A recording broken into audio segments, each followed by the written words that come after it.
live at any time, so just... Oh, we're live. Ready? Let's do it. All right, awesome. What's up, everyone? Erin, Slinde here with Jack Demmler. We're going to be reporting today's game between number 5 Oregon and number 12 JMU. We spent the majority of this morning, Jack, out in the tailgate lots talking to a lot of the James Madison fans that made the long trip here to Eugene, Oregon for today's playoff game. What were your initial reactions after listening to them? Yeah, I mean, first off, more than 2,000 miles, making that trip a special trip for James Madison fans. We talked to some former players as well, and he just talked about the growth of that program. When he first played as a freshman, they were 6-6.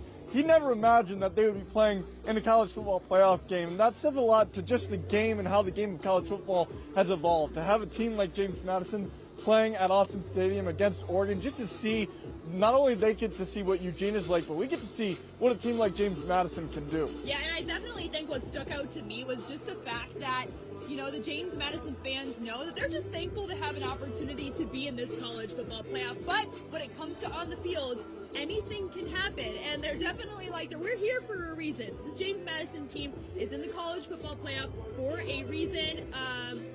We've been talking about the Dukes kind of all week long. I got a chance to talk to a lot of Oregon players, both coordinators this week. They're also going through a head coaching change. Their head coach has just recently taken the job at UCLA. So, Jack, what were some of the things that you maybe heard just about this James Madison program and what makes them deserving of being here in this college football playoff? Yeah, I mean, first off, what makes them deserving is the fact that they won their conference. They were conference champions. You obviously got to give them credit. As to what they could do on the field, top 10 in the nation in rushing offense and defense. Similar look to Oregon football as well, but for the Sun Belt team like James Madison, I think that just says a lot to what this program can do. I think it'll be a run-heavy offense first that we will see on the field, especially in their passing game. Their quarterback, he can work with his legs as well. Yeah, he's definitely a dual threat. He can beat you on the ground, with his legs, through the air. So I think a big emphasis for this Oregon team that has had actually a lot of time to prepare for this game is the fact that they got to stop both the run offense and the quarterback. I think if they're able to do that, they put themselves in a really good chance to really take control of this game. Oregon, on the other hand, didn't play at a conference championship. Their last game was their game at Washington that you were at. What did you kind of see from them in that final game now heading into the college football playoff? Well, I think a big thing, their defense stepped up, and so did their special teams. I mean, Atticus Sappington had a big game on the road against Washington. I think that'll be an underlying theme here that the Ducks will look for. You need to be consistent on all three sides of the ball. Special teams is going to need to have a big one just as much as the offense and the defense in order to have success. Yeah, and I definitely think something that Dan Lanning has kind of been stressing all week long is the fact that this team has won in a variety of different ways. Sometimes it's been their offense that has won the game. It's been their defense that has come in clutch. Or a lot of times, like at Washington, Atticus Sappington. And when we saw the forecast for this week, we thought we might be in some rain right now. But actually, the weather weather's awesome. It ended up being beautiful. It's a beautiful night at Autzen Stadium for some college football, playoff football. But I definitely think knowing that and the ability, the wind, it really isn't picking up right now. I think if Oregon is able to use their pass game, could be pretty hard to stop. Yeah, and especially, you know, there was all this talk about can the receivers get healthy. They had multiple weeks to do so. I know if you looked at the injury report throughout the week, they were listed as questionable. So there is that chance that we could see DeCorian Moore back on this field, which would be a huge addition to this Oregon offense. Just that explosiveness, the more-to-more connection. We saw it earlier in the year before he was injured.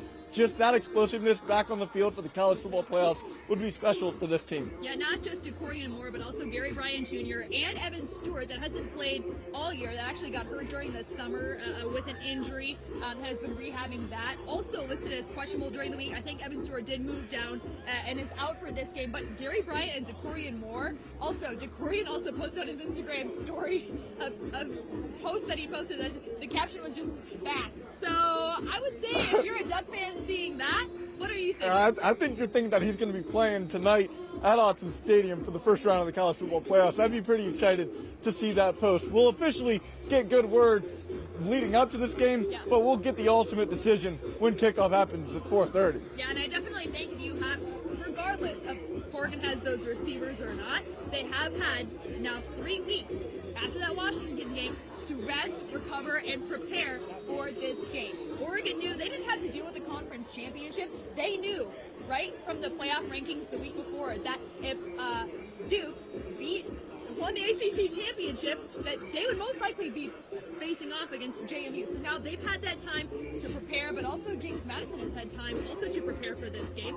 I would definitely say keys for the game. What are your keys? I think the biggest thing is going to start up at the line. It always starts in the trenches. It's a cliche. You hear it every college football game. But especially a game like this, when JMU has a top 10 rushing offense and defense, similar to Oregon, it's going to be a real testament to what can both offensive lines do and defensive lines, who can get back there and create havoc in the backfield. Yeah, I definitely think another big key for Oregon is always going to be limiting explosive plays.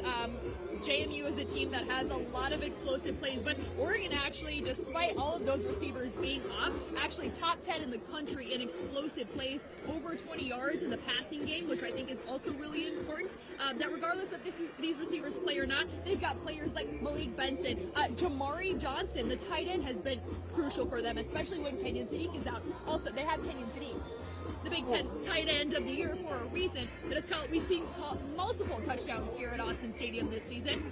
Those players, I feel like, are going to be hard to stop. Yeah, especially, and when it comes to college football playoffs, you mentioned it earlier, these are the 12 best teams in the nation. They were selected for a reason. You're going to need to look for your key guys. You mentioned Kenyon Sadiq, one of the best tight ends, not just in conference, but in the nation. He's a player that we'll see on Sundays for sure. We'll expect to see him have a big game tonight. Yeah, and I think one of the most memorable sound bites that we got this week, someone asked Dante Moore just about what was it about maybe that Indiana game that made it different than some of the other games that Oregon ended up winning.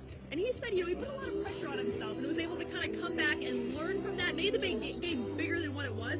I think that's also going to be a major key for Oregon is, the ability to, I think this game being in Autzen Stadium will be enough of just a home game feeling. Will take that pressure off rather than being at a neutral site or a bowl game or on the road. But I also think just their ability, I feel like this team has been through a lot of adversity, even though they only have one loss this season, that they're able to kind of rely on that adversity experience. We saw teams like Ohio State that maybe hadn't faced a lot of adversity during the regular season kind of struggle in that conference championship game. So I think Oregon puts themselves in a really good position to at least move on to the quarterfinals. Yeah, and I think you mentioned it before, just the mentality of this game. We talked about it a lot with Coach Lanning as well. Got to talk to Bryce about it, especially for him being a local kid. You want to make sure that you don't make this game bigger than what it really is. At the end of the day, you're still playing 60 minutes on the same type of field, so it's important to make sure that you treat this game similar to how Coach Lanning's always talked about. The preparation is always consistent. You want to keep the preparation consistent. Don't treat this game bigger than what it actually is, because if you overlook this game, you make it bigger than what it is, that's when you get the issues that Dante Moore talked about against Indiana. That's what led to their first loss. I see a lot of fans already. There's a lot of JMU fans in the stands right now, front row, hyping up their players, walking across the field. We got some Oregon players warming up here behind us, going to get a lot of pregame shots. But if you haven't checked out Jack's package with Bryce Betcher and another local quarterback, QB2 Brock Thomas, make sure you go to our website and check out that story. What an amazing story. But I think another thing is this game is so special for so many players. And I think this new era of college football makes this 12-team playoff so unique, with the first game kind of being those first rounds at home. Talking to the fans today, they said, even the JMU fans are like, we love to have like the hosting in the first round. Like, it's so cool. This is like, college football fans are the best, and this is one of the reasons. What do you think? Yeah, absolutely. I don't think you get a better feel than having a home college football playoff game. I'm super excited to see how the fans show out. We saw a lot of it at tailgates and stuff. It's just special. To your point and to what the JMU fans said, you don't get better fans than college football fans. They're the most energetic, the most enthusiastic. To give them a home game in this type of environment when it's win or go home, that just makes everything feel that much bigger, and it'll feel really big here at Autzen Stadium. I do feel like the reaction from the fan base, this is a historical moment. This is the first time Oregon's ever hosted a college football playoff game. I expect Autzen to be full, but do you feel like, because maybe the opponent is JMU, they are a G5 school, that, some people might be saving that money up for the quarterfinals? Part of me wants to say yes, but at the end of the day, I think Oregon fans always show out. I think they showed out for Oregon State. They showed out for Montana State at the beginning of the year. I think Oregon fans want to see their team hosting a college football playoff game. The fact that they have this opportunity, you can't pass it up. It's in your backyard. Yeah, I mean, I was at Kids Day, Oregon women's basketball against Portland at 11 a.m. They had like 2,500 kids in the stands. I said, give every single one of those kids a ticket to Saturday's game, and we'll see flags being thrown, false start penalties all over the field, because I gotta say, that's probably the loudest, other than my games at Autzen Stadium, that I've ever heard an arena. But I definitely think that no matter how many fans are here today, I think the Duck fans are gonna bring it, because they realize the opportunity, and after last year getting a bye in that first round, coming off, it's really hard to get that offense going. I definitely think that also a lot of these players came back for this game, for a moment like this, to come back and go even farther in this year's college football playoff. I think sights set on a national championship, but I think this is a great opportunity for Oregon to kind of get the ball rolling after being off for a little bit, 3 weeks. A good opponent that, if they match up pretty well against, can use that as momentum heading into the quarterfinals. Yeah, and we also heard, talking to Oregon football players, a lot of fans will often overlook a G5 school. They'll already be looking at Texas Tech, but some of the Oregon players are like, don't overlook a G5, because if you overlook them, they might bite you, and they might surprise a lot of you. I think that's what JMU fans are already feeling, is that if you overlook us, we'll show you why you shouldn't. I think Dan Lanning and the entire Oregon coaching staff has these guys prepared. I think they're in the right mindset. We heard it all week long. We'll see what happens when the foot kicks the ball off at 4:30. Yeah, and I definitely think, going back to just the coaching scenario too, JMU is going through it. There's 6 teams in this year's college football playoff that are dealing with some sort of coaching changes, Oregon included. Will Stein recently took a job at Kentucky, while Tosh LaPoy took a job at Cal. They've not only had to balance, preparing for this game, but also bringing in a staff, looking at who's in the transfer portal. How do you feel like, that might have an impact on something today? Well, obviously that's a big concern if you're an Oregon fan, is how can these coordinators stay focused on this task at hand? I think the fact that Coach Lanning has that same experience, I think Coach Lanning's been an awesome help to these guys, the coordinators, the entire coaching staff. Having experience sort of balancing both becoming a new head coach and sort of balancing being a coordinator, I think he's helping his coordinators in the right direction. We heard from both LaPoy and Will Stein that they are focused on this task at hand. As excited as they are for their next head coaching job, they know what this game means just for the fan base, for the program. They're focused on getting a national championship, and it all starts here tonight. And they were both, I think, pretty emotional when they were asked about just, why come back? Why help out with this game when you could just turn the page, focus on essentially what's going to be your next 5 years? And they're like, we owe it to these players. These players are the reason why we have these opportunities. And so I definitely think the players are also going to take advantage of that opportunity today, as Oregon kicks off against James Madison at 4:30 p.m. Pacific time on TNT and HBO Max. We're going to have all of your coverage later on tonight, so make sure that you tune in. But it should be a great game. I think right now players are excited. They're out here in their warm-ups. They're getting warm. We're seeing JMU players kind of run past us. It's their first time playing at Autzen Stadium. I know it's just an exciting moment, I think, for everyone out here, ourselves included. Yeah, this is huge. This is going to be very exciting. I'm excited to see what the stadium looks like, especially the fan base. Do you have a score prediction for today's game? I really don't. I don't put numbers to it, but I do think that at least if you look second half, the first half might be a little closely contested, especially first quarter, both teams trying to feel each other out.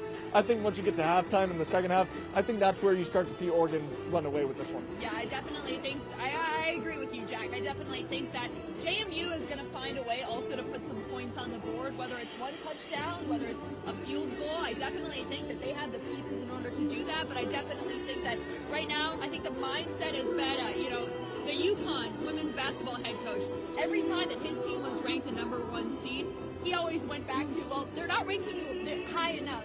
They're not, the spread isn't enough of what you can and what you're able to. I think Dan Lanning has kind of took that mindset into this game, is that, there's a lot of people that, you should be favored by more.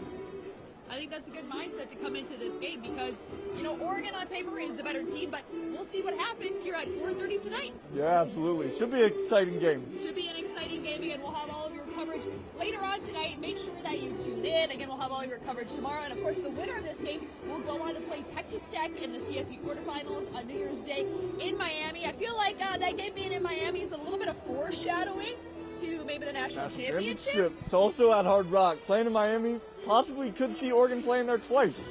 Well, it should be exciting. We'll also have a lot more coverage throughout the CFP journey, but hopefully first things first. Oregon's got to handle business Take tonight. care of business. Again, Ducks and Dukes going head-to-head at 4:30 p.m. We've got all of your coverage later on, but for now, we're going to let you take a look at some warm-ups as we end the show here, and make sure you tune your channel to TNT or HBO Max for a great game between Oregon and James Madison. All right, let's have a take a look.